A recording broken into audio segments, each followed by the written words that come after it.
You are now stepping into the Honorable Sensei's dojo. Me, your Honorable Sensei, across from me, the vicious scumbag.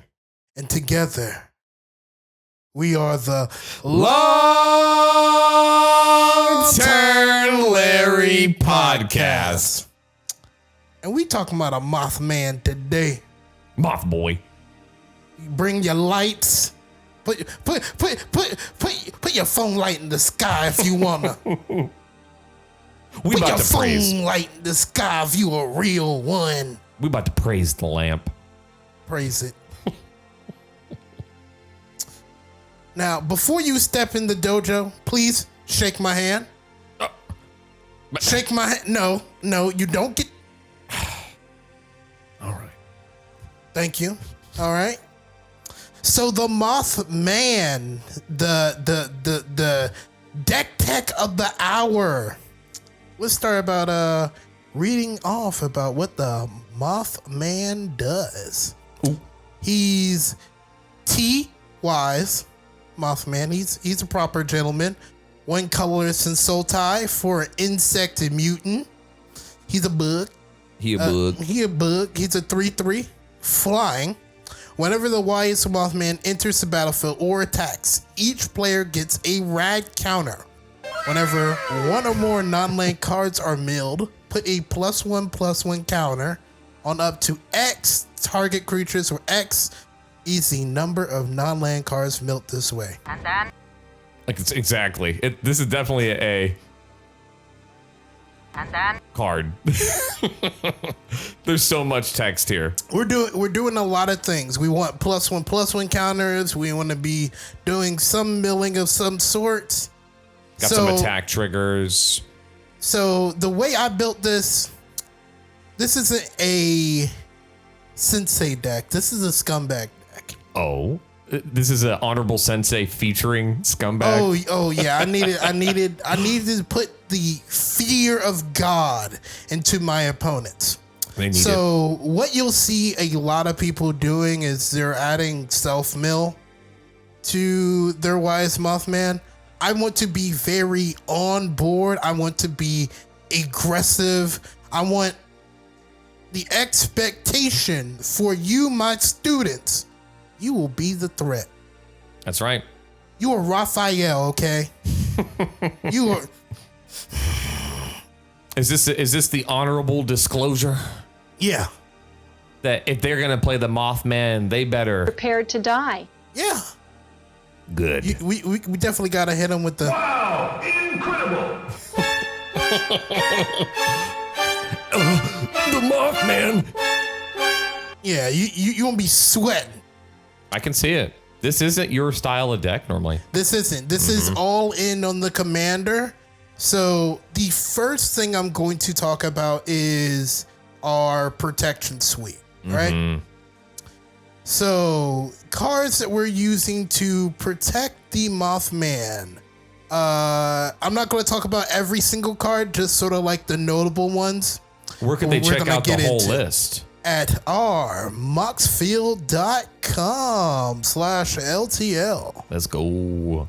So there was a couple of cards that are already in here from the deck. Mutational Advantage ill. Inspiring Call was already in here. We added Ripples of Potential. It proliferates and then removes our creatures so they can't die. We have a couple of counter spells in here. Very cheap because we don't want to be holding up a lot of mana. We want to be very on board and very aggressive. So I want to, if I can, I want to tap out every single turn. Oh. By putting threats out. More on-board presence, less in hand. Right.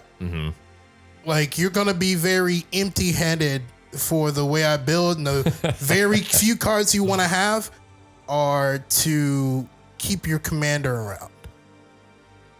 So how we protect instead, Mothy boy? So we got negate, counter target non-creature spells, stubborn denial, counter target non-creature spell unless it's ferocious.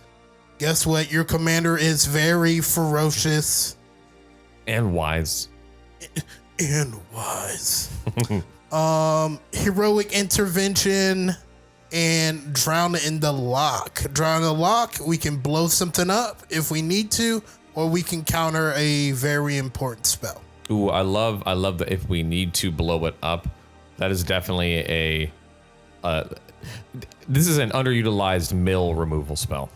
Right, and we're not running like a lot of removal because we are expecting to be the threat. And the best way to get rid of a problematic permanent is to kill that player. Yeah. Kill the thing that made it, not it. Yeah. Don't care. So there are some notable cards from the pre-con that I sort of want to discuss. I think these 5 cards are the best cards in the entire deck. I'm not going to tell you what to cut, but I would not cut these. Oh, okay. So these are must includes. Must includes. Please don't cut. I'm going to start off with my favorite card. And it's something if you were poor and your mama ain't clean well, you had. Infesting Radroach. 2 colors in the black for insect mutant. Flying. Infesting Radroach can't block, but he always ready to. Whenever infesting Radroach deals combat damage to a player, they get that many rad counters. Oh, that's whenever an opponent mills a non-land card, if infested Radroach is in your graveyard, you may return it to hand. Gotcha, bitch. Yeah. So. Because our commander is very central to our game plan. Very much. You don't always want it to be the only thing with +1/+1 counters. Infecting Radroach is a great secondary carry. Yeah. To say all these +1/+1 counters, because somebody's just going to get 7 of them. Mm-hmm. Oh, and it recurs. So it never goes away. You have to exile the roach. Yes. It's like a grave crawler. Second card, Feral Ghoul. 2 colors in the black for a zombie mutant. He's a 2/2 with menace. Whenever another creature you control dies, put a +1/+1 counter on Feral Ghoul. When Feral Ghoul dies, each opponent gets a number of rat counters equal to its power. Also incredibly powerful. So the attack with Feral Ghoul is you just load him up with counters. Yep. And like you're gonna have to kill it eventually. Yeah. And you have other +1/+1 synergies in here. So it's like they also are now gaining extra card draw and more protections. Or like you will just get beat up by the Feral Ghoul. And a roach. And a roach. Now, we gotta talk about the king. Gotta talk about the queen. The Mirelurk Queen. Oh, so pretty. Very pretty card. What the dog doing? She throwing it back. Oh yeah, with the big hard shell. So 4 colors in a blue for a 4/4 crab mutant. Crabs. Crab people look like crab. Tastes like people. That's the opposite. Whatever. Vigilance. Whenever Mirelurk Queen enters the battlefield, target player gets 2 rat counters. Whenever 1 or more non-land cards are milled, draw a card, then put a +1/+1 counter on Mirelurk Queen. This ability only triggers each turn. So she is just like your card draw engine, just like, and she gets massive. Yeah. You never have to put +1/+1 counters on your queen because she steps up to the plate for you. Yep, she do it all by her. She don't need no Mothman. All right. Nice and simple. Screeching Scorch Beast. Who say that 3 times fast? I'm not gonna do it.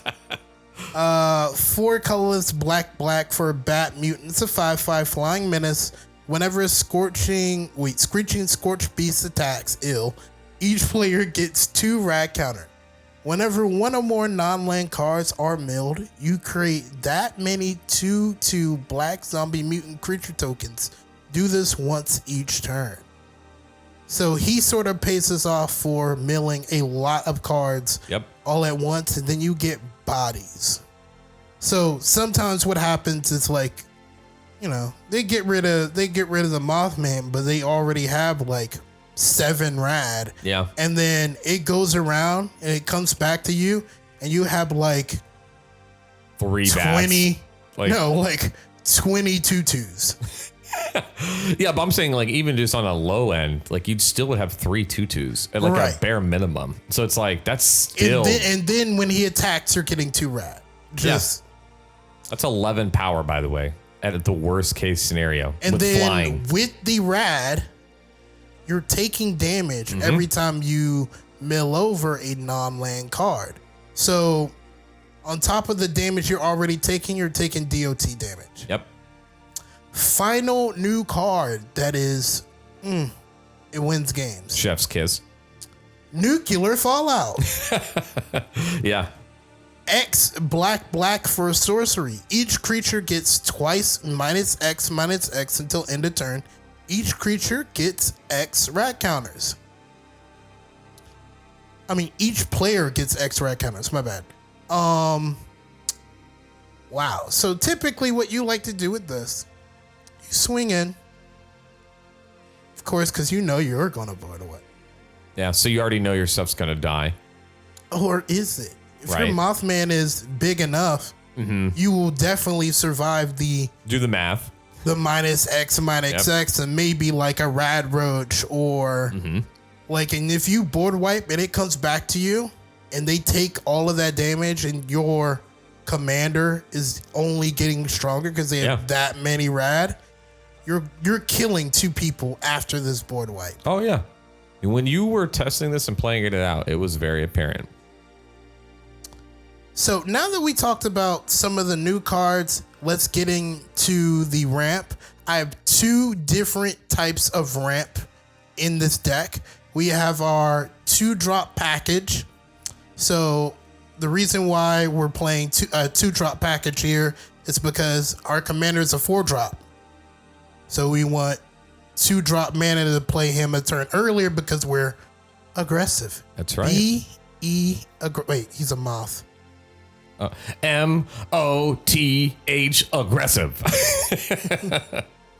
So, of course, we have our Arcane Signet, our Farseeks, our Nature's Lures, our Rampant Growth, our Soul Ring, our 3 Visits. And then we have our still fit into that 2-drop ramp. But what these cards are going to do is, because we're running +1/+1 counter synergies, they're going to give us a lot of mana. So our Devoted Druid taps for a green, and you can untap it by putting a -1/-1 counter on it.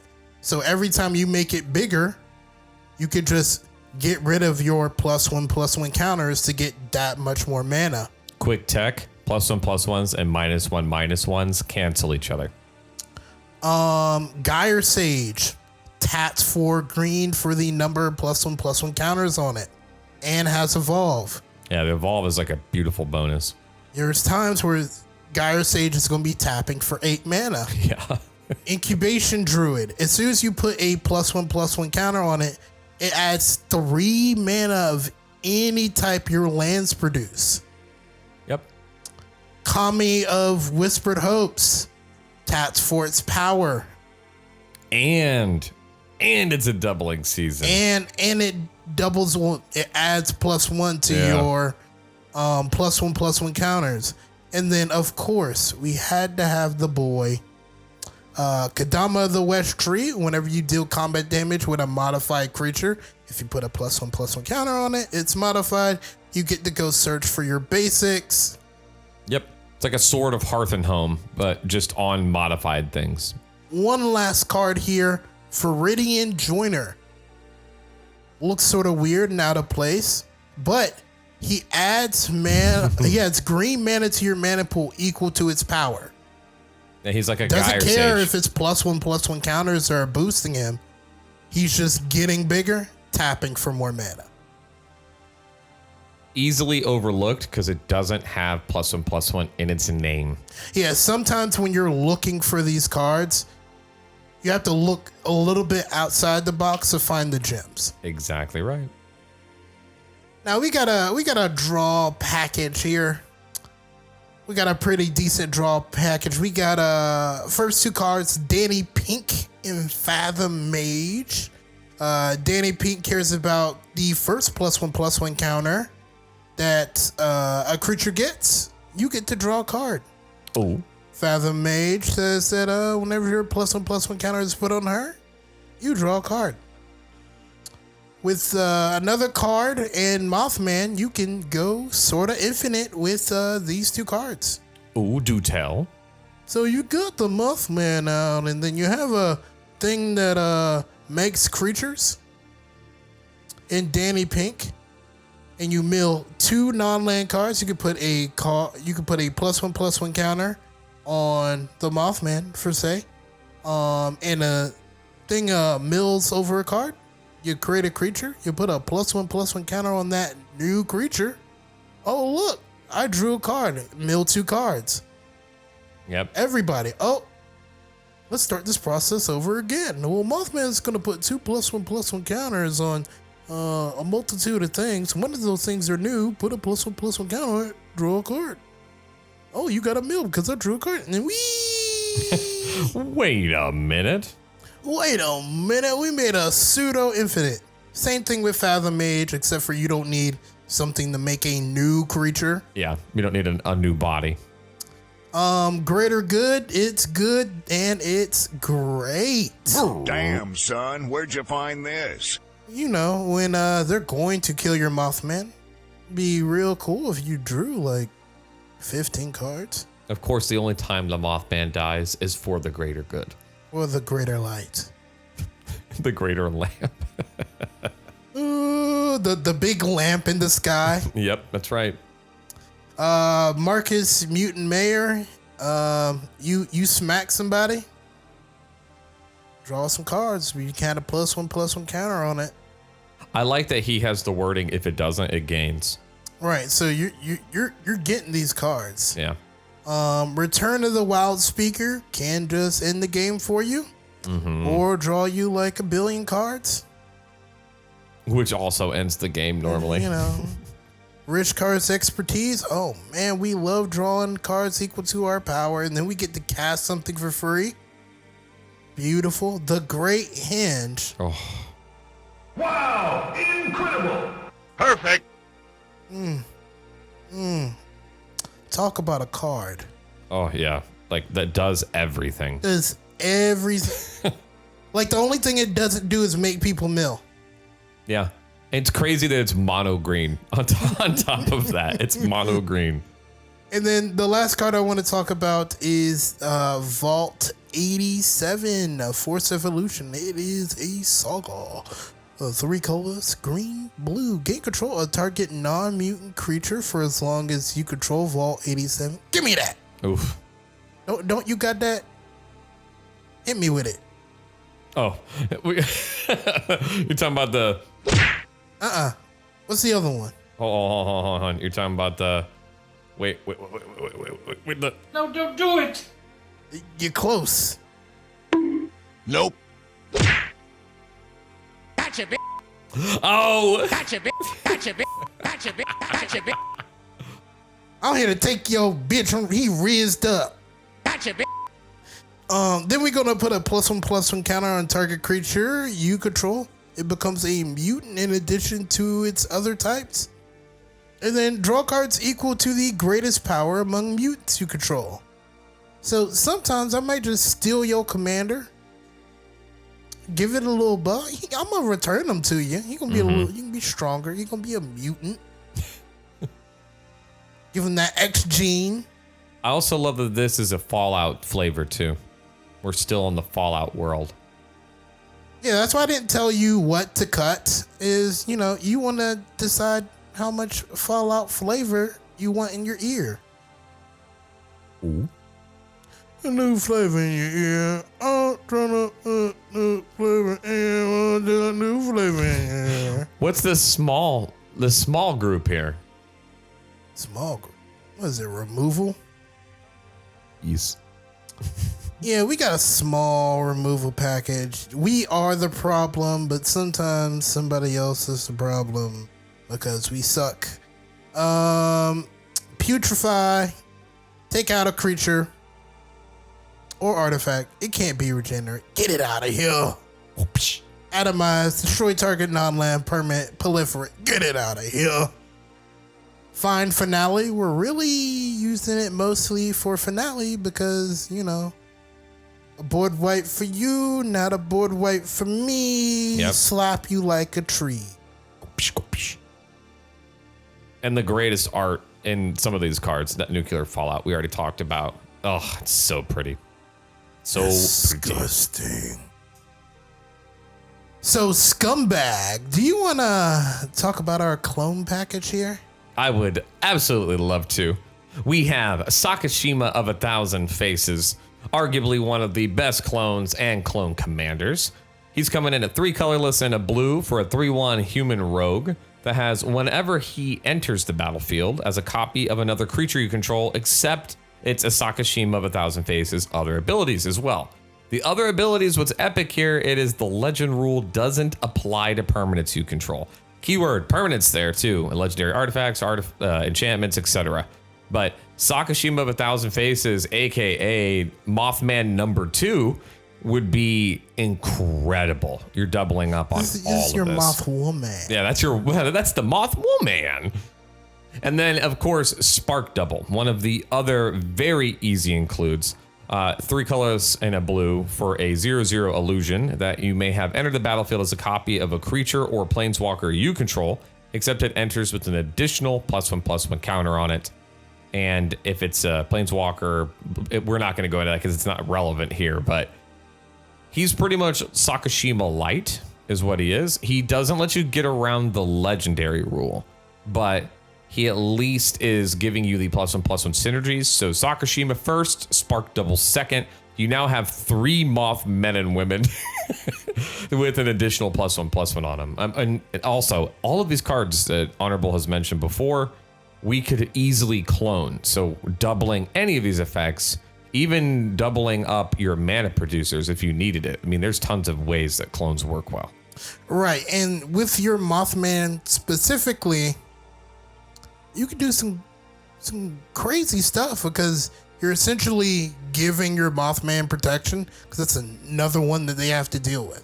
Yeah, they have to pick, and it's not like one's like yeah, weaker. you won't kill them with commander damage. They kill the original, but yeah, still that a rad's moth. gonna hurt. Yeah, that rad damage is gonna hurt. All right, so let's get into our mill package. It's some of my favorite cards in the entire deck. The Game Ender. Ooh.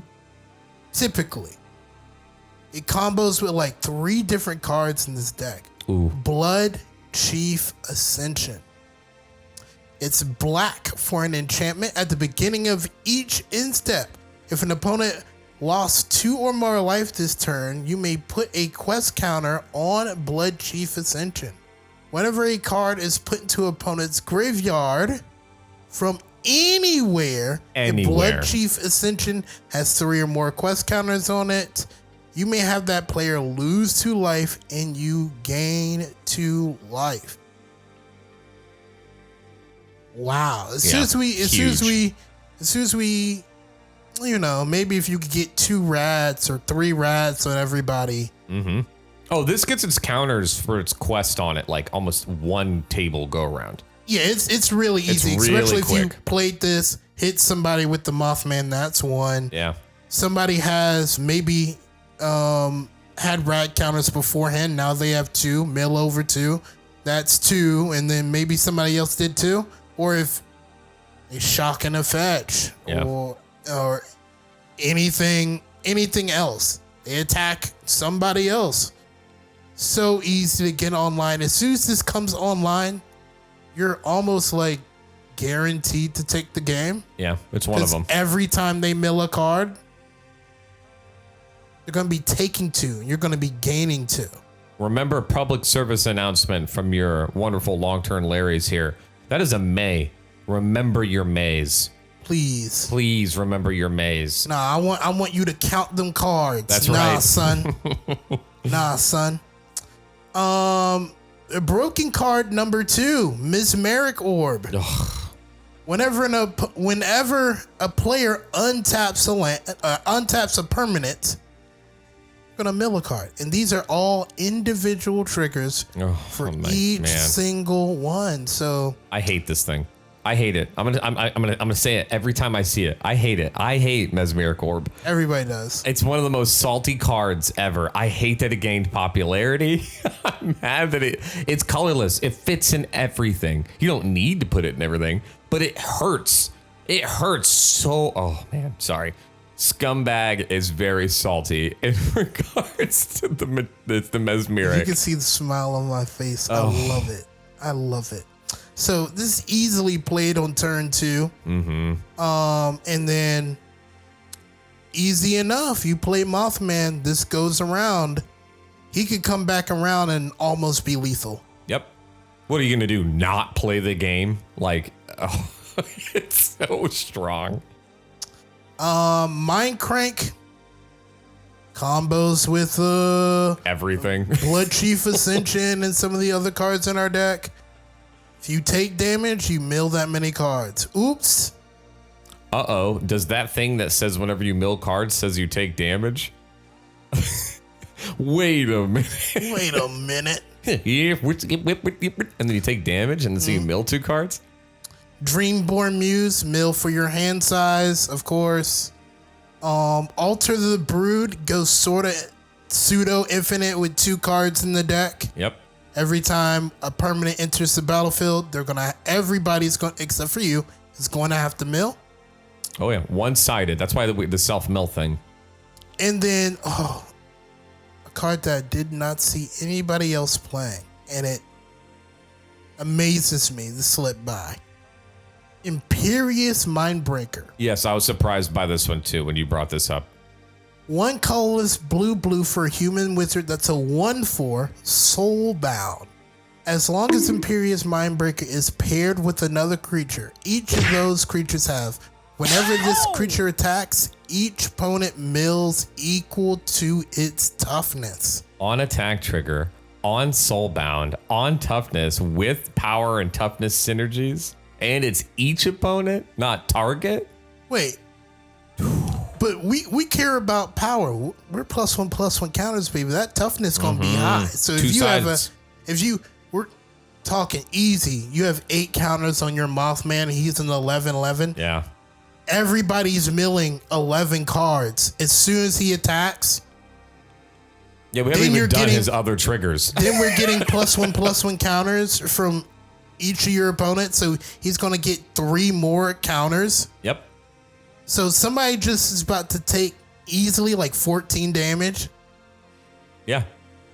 And now remember, we have no clones, no extras, nothing. It's just a soul bonded Mothman. And then of course you put +1/+1 counters on the Imperious Mindbreaker as well. And he becomes a huge threat. He is a huge butt. He's hard to block. He's hard to remove. And now all this counter magic makes sense. You're in blue. If you don't have counter magic, what you doing? All right, let's get to the +1/+1 synergy since it is something that's in our deck. We're playing a lot of the add a additional +1/+1 counter like Hardened Scales and Branching Evolution, Corpse Jack Menace, things of that nature. We do have a Herald of Secret Streams. Creatures with +1/+1 counters on them can't be blocked. Oops, sorry. Bread for the Hunt. Whenever a creature with a +1/+1 counter deals combat damage, you're going to draw a card. That's where you're seeing Simic Flex. Simic loves this. Yeah, this is Simic Flex. Herd Bailoff. Whenever you put a +1/+1 counter on it, you get a 4/4 beast. Also can go infinite with a couple of things in this deck. Winding Constrictor. You know, we have some +1/+1 counter synergies. We don't want to hedge our bets too much because without our commander, we don't really have these synergies. Yeah. So just a dash. You can honestly cut a couple of these cards and you'd be perfectly fine. So, if you had to tell the people, what is the Wise Moth Man's job? How does he do it? The Wise Moth Man, he here to mill your opponents, annoy the shit out of them. Yes. You protect it, you provide the light, Lamp. and you kill your opponents. Lamp. You kill for lamp. For the lamp. Shawty with the lamp. Ooh, Shawty got that thick lamp on She her. got that thick lamp. You was that LED? Oh, you And- blinding people in traffic with the lamp? With the lamp. So why? Sum it up in a short explanation. Why do you feel self-mill wasn't the go-to approach with Mothman? The reason why self-mill isn't the approach is because when you're playing a self-mill deck, a lot of your resources has to A, going into milling yourself, and B, trying to get those cards that you milled out of the graveyard, and then you have to play them. Yep. So we already want to mill, have +1/+1 synergies, need to protect our commander. We don't have the room to add like a reanimation package. Yeah. And like getting things out of the graveyard. We're spreading ourselves a little too thin, so you want to make things simpler for yourself and just lead into the things that your commander wants to do. Your commander is not Muldrotha. Yeah. They don't want to give you utility. He gives you power. He give you It's exactly right. He just wants to every time he gets a chance. Exactly. Mothman is a great Voltron, but not Voltron commander. He's there, but he's not like hyper fixated. No, I want to say like the way I built this deck. Nah, I'm trying to kill you with commander damage. Very true. And the rad's just like extra. The rad is just like you're gonna. Everybody just sort of like dying of AIDS. Please, Mothman. Oh my God! Bright lights. Lamp. He only do it for the lamp. The insect mutant Mothman himself. So wise. I think this is a good breakdown. Do they have more cards they can see on the Moxfield? Yeah, there's more cards that we didn't go over on the Moxfield. You know, some of the stuff just a part of having a +1/+1 counter synergy is that it sort of like builds itself. You don't need to go over every single card. And if you want to look at the whole list, it is here on our Moxfield.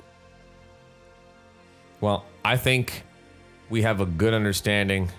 Thanks for bringing us some lamp-related love. Oh, lamp.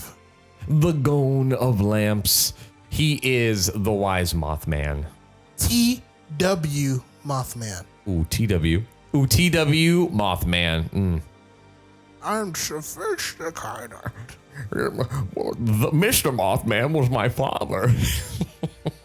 You could just call me Moth. No, you could just call me Man. TW Mothman.